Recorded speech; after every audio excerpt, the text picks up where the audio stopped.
السلام علیکم ورحمۃ اللہ وبرکاتہ۔ الحمدللہ رب العالمین والصلاة والسلام علی اشرف الانبیاء والمرسلین نبینا محمد وعلی آلہ واصحابہ اجمعین۔ اللہم صلی علی محمد وعلی آل محمد۔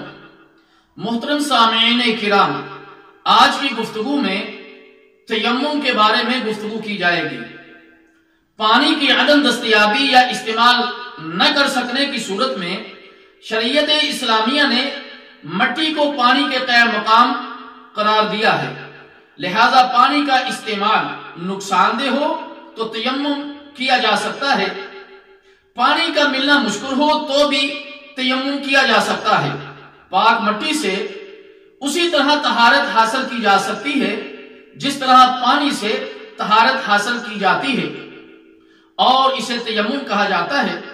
اللہ تعالیٰ جل شانہ کا فرمان ہے، اعوذ باللہ السمیع العلیم من الشیطان الرجیم، بسم اللہ الرحمن الرحیم۔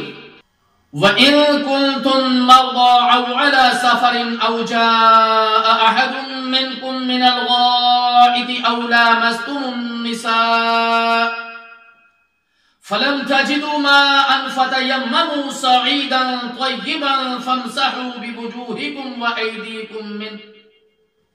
اور اگر تم مریض ہو یا سفر میں ہو یا تم میں سے کوئی قضائے حاجت سے لوٹے یا بیوی سے مباشرت کرے اور پانی نہ پاؤ تو پاک مٹی سے تیمم کر لو، پس اس سے اپنے چہروں اور ہاتھوں پر مسح کر لو۔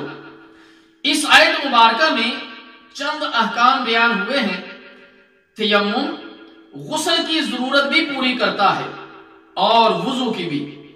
پانی کا استعمال نقصان دہ ہو تو تیمم کیا جا سکتا ہے، پانی کا ملنا مشکل ہو تو تیمم کیا جا سکتا ہے۔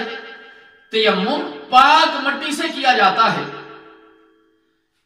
تیمم کرنے کا طریقہ یہ ہے کہ پانی نہ ملنے کی کئی صورتیں ہیں، مثلا آدمی جس جگہ ہے وہاں پانی موجود نہیں، یا اسے حاصل کرنا مشکل ہے، یا پانی وضو سے کم ہے، یا پانی محض پینے کے لیے ہے، اس سے وضو کرے تو پینے کے لیے نہیں بچے گا، تو ایسی صورت میں پاک مٹی سے تیمم کیا جا سکتا ہے۔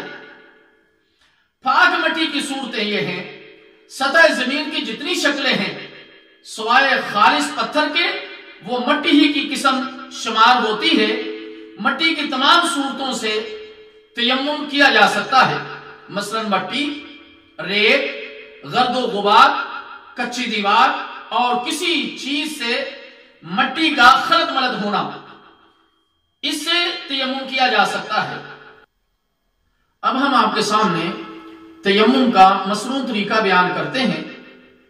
جیسا کہ آپ جانتے ہیں کہ ہر کام کا دار و مدار نیت پر ہے، تو تیمم سے پہلے طہارت کی نیت کیجئے۔ وضو کی طرح یہاں پر بھی بسم اللہ پڑھیں گے، پاک مٹی پر ہاتھ ماریے اور اس پر پھونک مار دیجئے۔ دونوں ہاتھوں سے پہلے منہ کا، پھر دائیں ہاتھ سے بائیں ہاتھ کا، اور پھر بائیں سے دائیں ہاتھ کا مسح کر لیجئے۔ صحیح بخاری اور صحیح مسلم۔ اسی طرح ایک دوسری حدیث میں، وہ بھی صحیح مسلم اور صحیح بخاری کی حدیث ہے، کتاب التیمم میں، کہ پہلے دونوں ہاتھوں کا مسح کریں، یعنی دائیں سے بائیں کا اور بائیں سے دائیں کا، پھر چہرے کا مسح کر لیجئے، یعنی دونوں طرح کرنا جائز ہے۔ کیا ہر نماز کے لیے الگ تیمم کیا جائے گا؟ بعض لوگوں کا خیال ہے کہ ایک تیمم سے صرف ایک نماز پڑھی جا سکتی ہے، دوسری نماز کے لیے دوبارہ تیمم کرنا چاہیے۔ یہ بات بلا دلیل ہے۔ جب یہ بات طے ہے کہ مٹی پانی کے قائم مقام ہے تو اس کے احکام بھی وہی ہوں گے، لہذا جب تک تیمم نہ ٹوٹے نیا تیمم کرنے کی ضرورت نہیں ہے۔ ہم اللہ تعالیٰ جل شانہ سے دعا کرتے ہیں کہ اللہ تعالیٰ ہمیں ان مسائل کو سمجھنے کی اور عمل کرنے کی توفیق عطا فرمائے۔ تیمم کے باقی مسائل انشاءاللہ تعالی اگلے درس میں بیان کیے جائیں گے۔ والسلام علیکم ورحمۃ اللہ وبرکاتہ۔